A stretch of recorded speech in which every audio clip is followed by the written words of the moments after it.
In 1974, Steely Dan made a decision that defied every rule in the music business. They stopped touring completely. While other bands spent months on the road promoting albums, Donald Fagan and Walter Becker retreated to the studio, spent absurd amounts of their label's money on perfectionist recordings, and cycled through dozens of session musicians to craft their sound. "We don't make any money on tours," Fagan explained bluntly in 1977. "Our expenses are usually equal to the profits. We tour out of obligation." Industry experts predicted commercial suicide. "They're committing career sabotage," declared one prominent music critic in Billboard. No band can survive without touring. Instead, Steely Dan went on to sell 40 million albums worldwide. Their meticulously crafted masterpiece, Aja, sold over 2.3 million copies and reached number 3 on the charts, despite violating every principle of how rock bands were supposed to operate. This is the story of how two jazz-obsessed perfectionists outsmarted an entire industry by breaking all its rules, and made millions doing it. In the early 1970s, the music industry operated on a simple formula. Artists signed to a label, recorded an album for $5,000 to $150,000, and then spent months on the road promoting it. Record companies advanced these recording costs, expecting bands to recoup through album sales and generate excitement through touring. Royalty rates typically ranged from 5% to 15% of sales, a system designed to maximize profit for the labels, not the artists. The entire model was built around churning out albums and touring them to death, recalls former ABC Records executive Michael Berman. Nobody questioned this approach. It was gospel. Into this environment stepped Donald Fagan and Walter Becker, two Bard College graduates with an unusual musical vision and minimal interest in the standard rock lifestyle. After moving to California and connecting with producer Gary Katz, they signed what Becker would later describe as some horrible little deal with ABC Records in 1972, a typical restrictive contract for new artists. Initially, they seemed to play by the rules, forming a traditional band lineup and releasing their debut album, Can't Buy a Thrill, in November 1972. The album took off, selling over 1 million copies and producing hit singles like Do It Again, which reached number 5 on the Billboard Hot 100. But even with this early success, tensions were brewing. When ABC Dunhill expected them to tour in support of the album, Fagan and Becker reluctantly added vocalist David Palmer to handle live performances. Becker would later recall, "Then, even on our best nights, it was this out-of-control kind of thing." Their 1973 follow-up, Countdown to Ecstasy, though less commercially successful at 500,000 copies sold, still achieved gold status.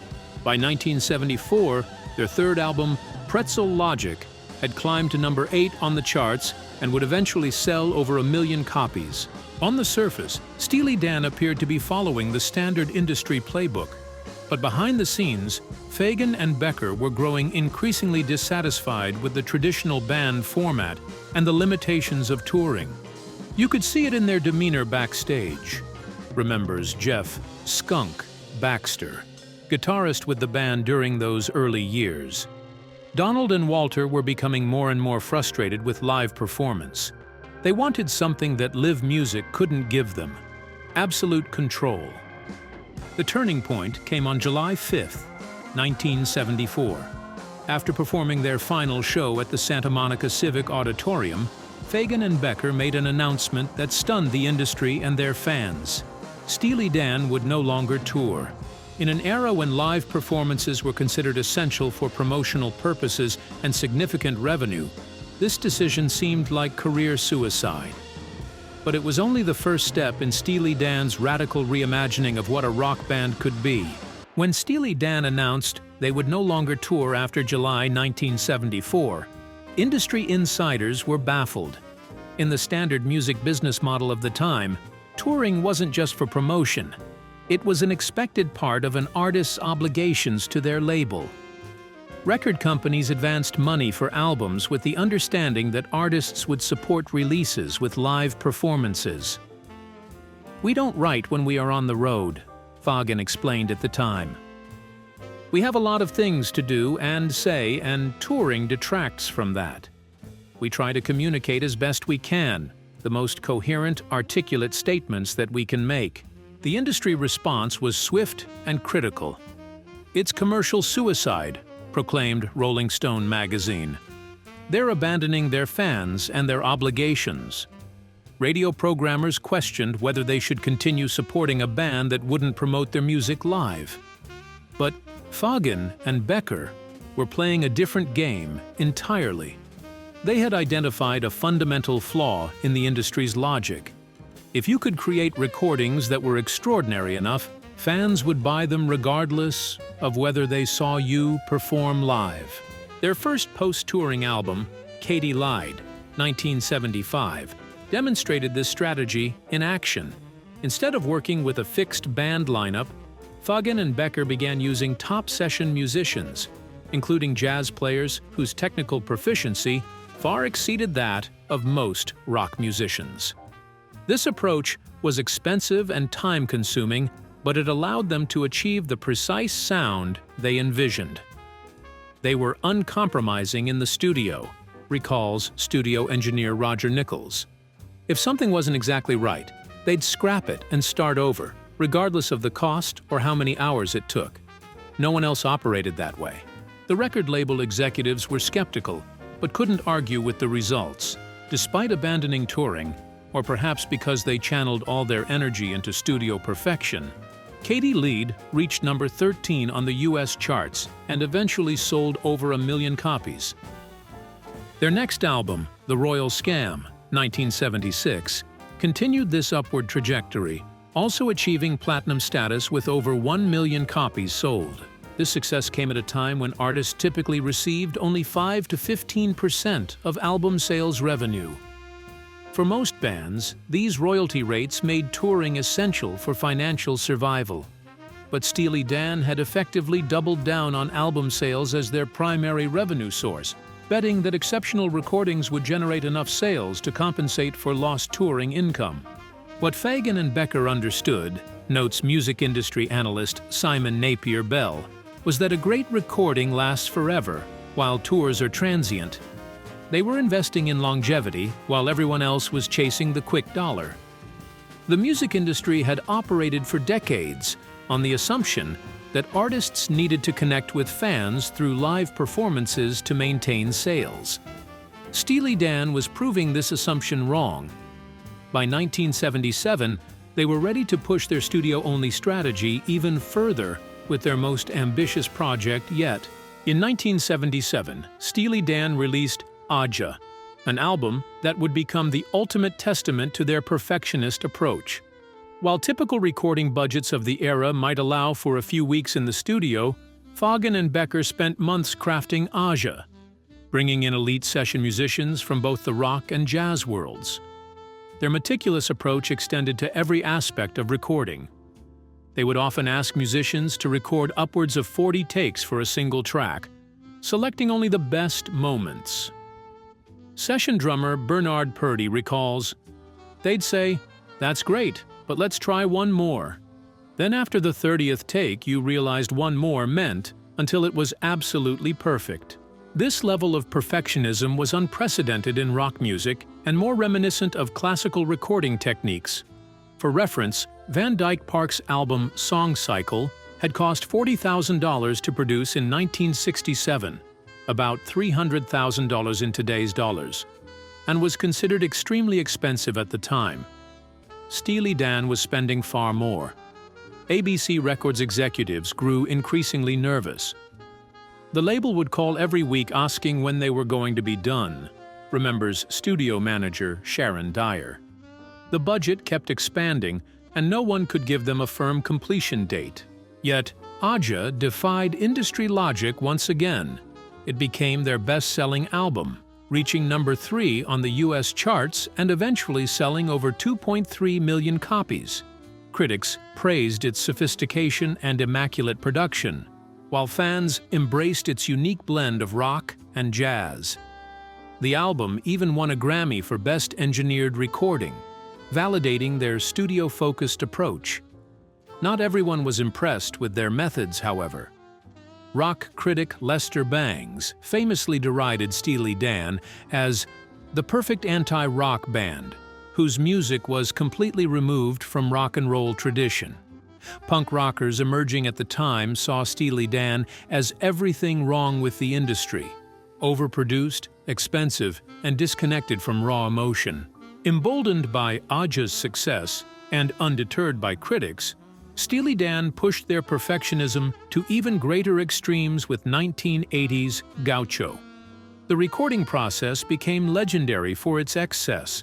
They spent over a year in the studio, used at least 42 different session musicians, and engaged in obsessive attention to detail. For the title track alone, they assembled the drum track from 46 different takes. The album's fade-out for Babylon Sisters required more than 55 mixing attempts to achieve. Perhaps most extravagant was their investment in technology.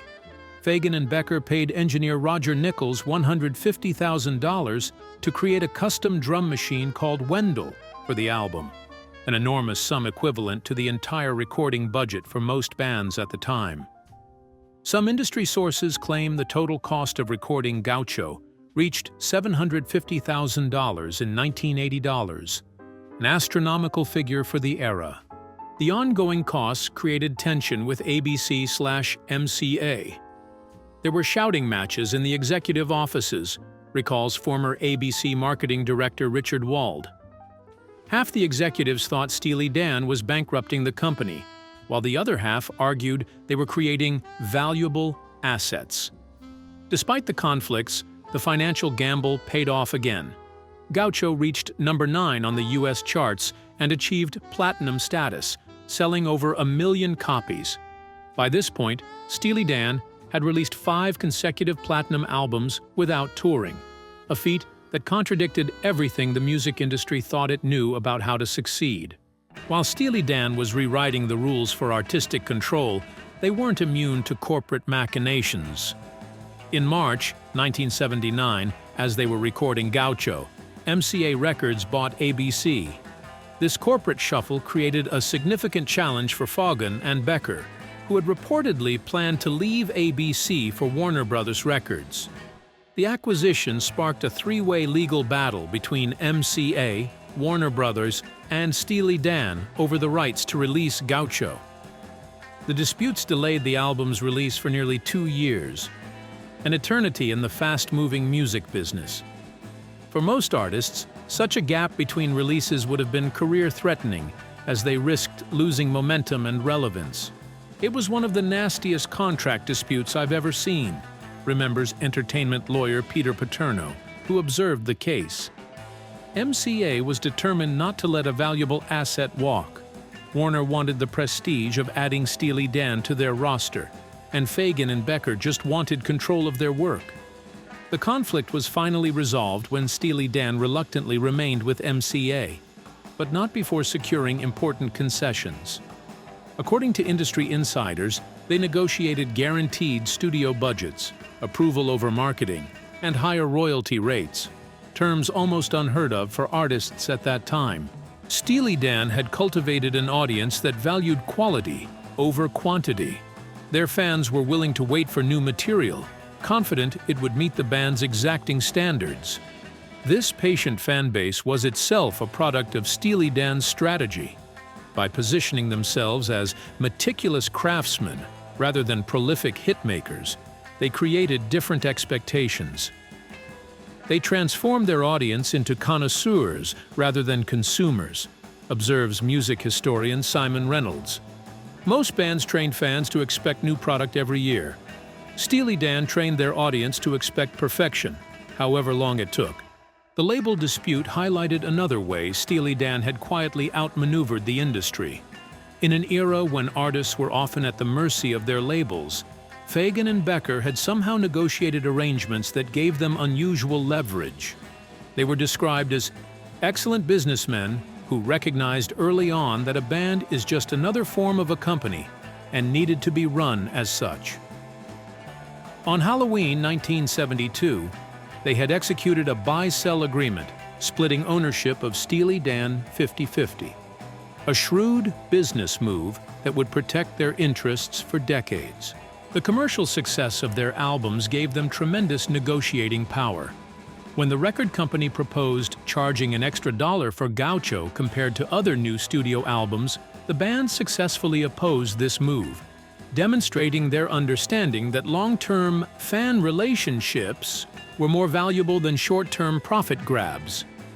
Despite these industry challenges, or perhaps because of the stress they created, Fagan and Becker decided to put Steely Dan on hiatus after Gaucho. The demands of their perfectionist approach, combined with the increasingly corporate music environment, had taken their toll. They were burned out, says Gaucho session guitarist Larry Carlton. The battle with the labels, the endless quest for perfection. It had consumed them. Something had to give. But unlike many bands that dissolve and quickly fade from memory, Steely Dan had built something that would endure through their absence.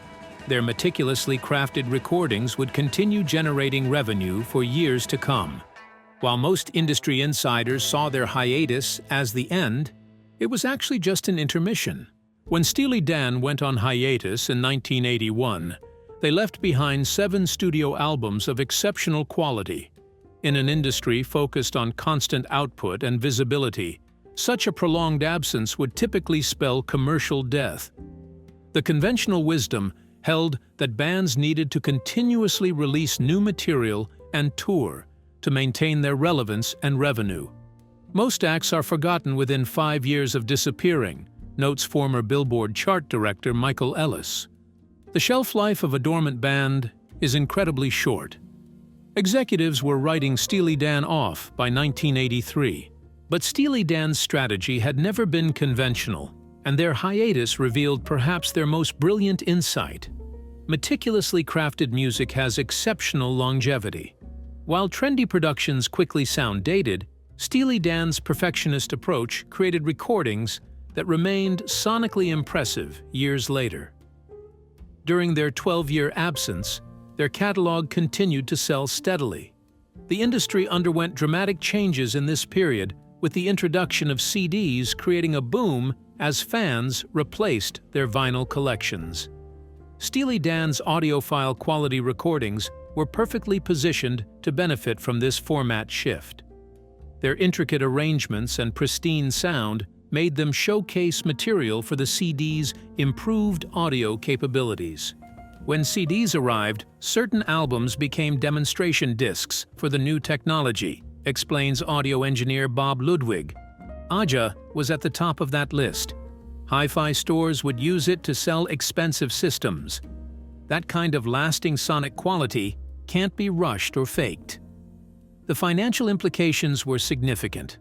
While many artists from the 1970s saw their catalog sales wane in the 1980s, Steely Dan's perfectionist recordings continued to find new audiences. Their recordings became staples in the emerging format of classic rock radio, introducing their music to listeners who might have missed them the first time around. Not everyone appreciated their influence, however. During the 1980s, as more commercially oriented acts embraced expensive perfectionist production techniques, some critics blamed Steely Dan for setting the industry on a path toward overproduction. "They've made monsters of us all," lamented producer Steve Lillywhite. "Now everyone thinks they need months in the studio and unlimited budgets." Despite such criticism, the band's influence grew during their absence. Their sophisticated blend of rock and jazz influenced a generation of musicians, particularly in the UK, where the sophisti-pop genre emerged with bands like China Crisis directly citing Steely Dan as inspiration. Walter Becker even produced 2 albums for China Crisis, extending his influence while Steely Dan remained inactive. Fagan released his solo album, The Nightfly, in 1982, maintaining their musical philosophy while keeping the Steely Dan brand in reserve. This preservation of their brand integrity never diluting it with subpar material or exploitative comeback attempts, was itself a savvy business decision. They understood the concept of brand equity decades before it became common in music, observes music business professor Sirona Elton. By being selective about when and how they used the Steely Dan name, they preserved its value and mystique. By the early 1990s, a new generation of musicians and fans had discovered Steely Dan's work, creating demand for their return. When other bands from their era had faded or were playing nostalgia circuits, Steely Dan had somehow become more relevant and respected with time. Their long absence hadn't diminished their stature, it had enhanced it. In 1993, Steely Dan made their long-awaited return to touring after a 19-year absence.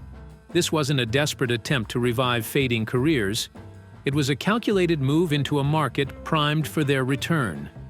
Their Madison Square Garden show sold out in less than 45 minutes. With tickets gone by 9:10 a.m. on the day they went on sale. This demonstrated the extraordinary demand they had cultivated during their absence. People thought they were crazy for waiting so long, remembers concert promoter John Scher, who worked on their comeback tour. But the ticket sales were unprecedented for a band that hadn't toured in nearly 2 decades. The absence created a mystique that translated directly into demand. The timing was perfect. The music industry had changed significantly, with touring becoming increasingly important as album sales began their long decline. Steely Dan had essentially inverted their original formula. Now they would focus on touring while being selective about releases. The economics made sense. Their catalog had maintained its value and continued generating royalties through the years. Now they could supplement this steady income with lucrative touring revenue. According to Pollstar data, Steely Dan would go on to gross $190,696,924 and sell 3,139,133 tickets over their touring career. Not everyone was impressed with their return. Some critics dismissed it as a cynical cash grab. They've become exactly what they once stood against, wrote one prominent music journalist, touring their past glories for aging boomers with disposable income. Fagan and Becker ignored such criticisms and focused on the business opportunity. In 1993, MCA capitalized on the renewed interest by releasing Citizen Steely Dan, a boxed set featuring their entire catalog plus extra tracks. The band supported this release with a 1994 tour, including their first European shows in 22 years. They followed with Alive in America, a live album compiled from their 1993 to 1994 concerts. After testing the waters with touring, they took the next step in their revival: new studio material. In 2000, they released Two Against Nature, their first studio album in 20 years. Remarkably, it won 4 Grammy Awards, including Album of the Year, a stunning validation of their patient approach. They followed up with Everything Must Go in 2003, maintaining their high standards. The most impressive thing about their comeback wasn't just that they succeeded, notes Grammy historian Paul Grine, but that they succeeded without compromising. They didn't chase trends or modernize their sound. They doubled down on being Steely Dan. Their touring strategy evolved to include themed performances focusing on specific albums, creating unique experiences that justified repeat attendance.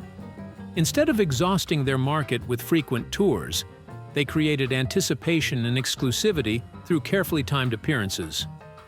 By 2023, their average ticket price had reached $97, with premium VIP tickets costing over $200 for the best views, a far cry from the break-even touring Fagan had complained about in the 1970s.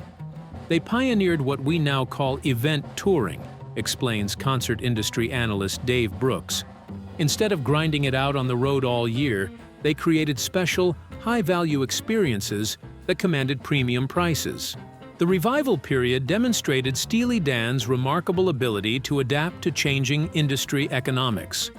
When album sales were the primary revenue source in the 1970s, they focused on creating exceptional recordings.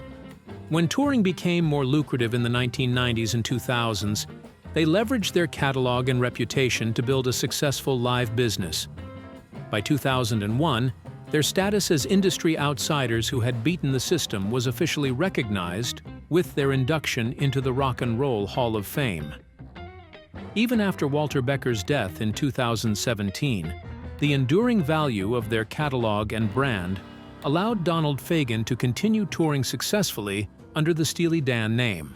Steely Dan's unorthodox approach to the music business created lasting ripples throughout the industry. While few artists could fully replicate their model, it required exceptional musical ability and the rare leverage to dictate terms to labels. Many adopted aspects of their strategy. What they did was shatter the myth that you had to follow the rules to be successful, says music attorney Don Passman, author of All You Need to Know About the Music Business.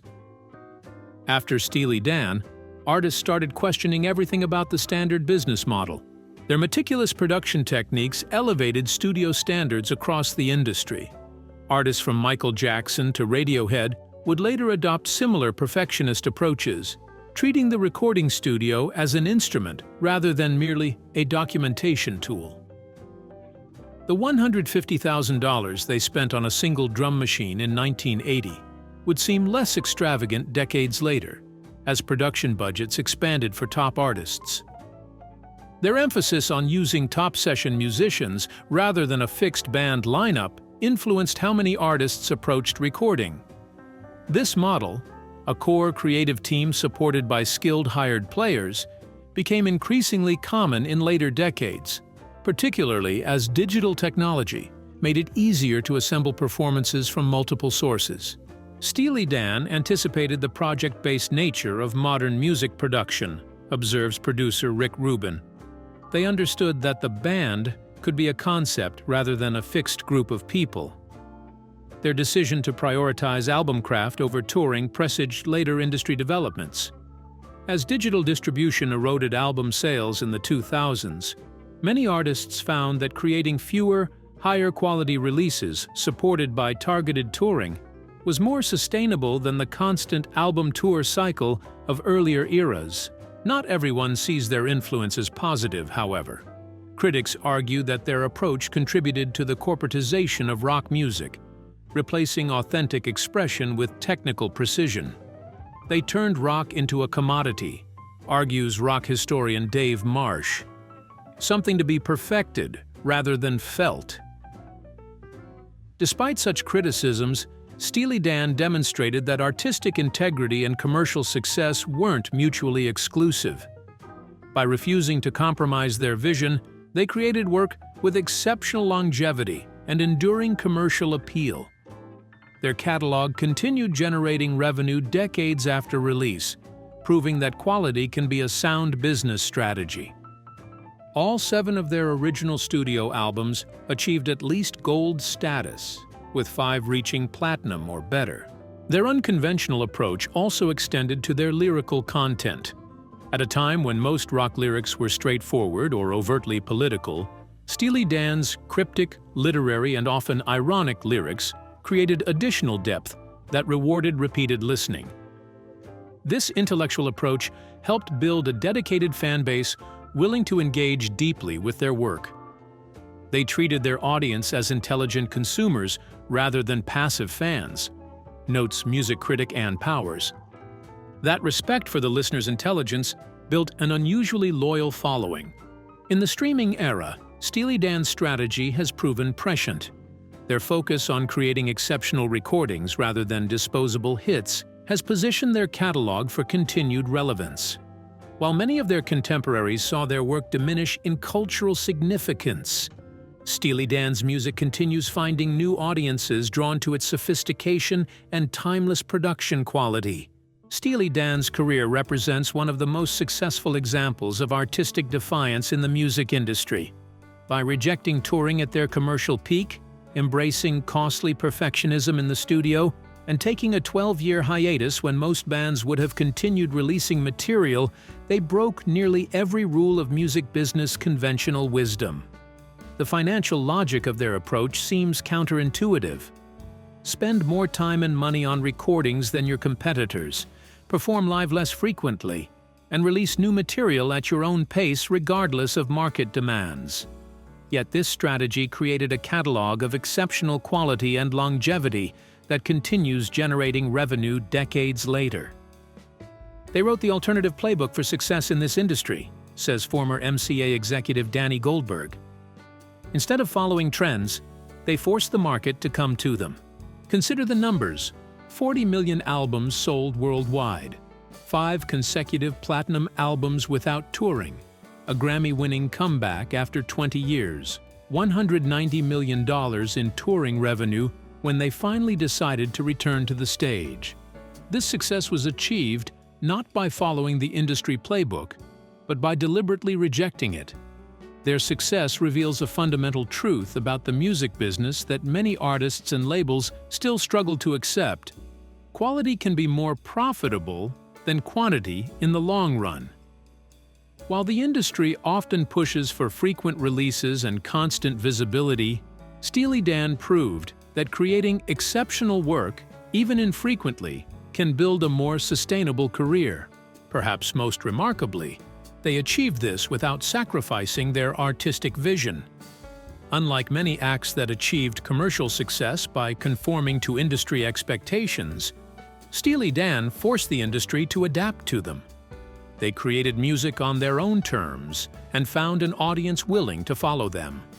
What's truly impressive isn't just that they succeeded, concludes producer and musician Questlove, but that they succeeded without compromising. They never pretended to be something they weren't. They never chased trends. They just made music they loved and found a way to make that commercially viable. Fagan and Becker's perfectionist reputation sometimes overshadows how strategically they navigated their career. They weren't just obsessive about sound quality. They were shrewd about building a sustainable business model around their unique strengths. By understanding their value and refusing to compromise, they outsmarted an industry designed to extract maximum profit from artists while giving minimum control in return. In an industry that often treats music as a disposable commodity, Steely Dan chose to create art built to last. 4 decades later, their strategy has proven not just artistically valid, but commercially prescient. Sometimes the smartest business move is refusing to follow the conventional business playbook.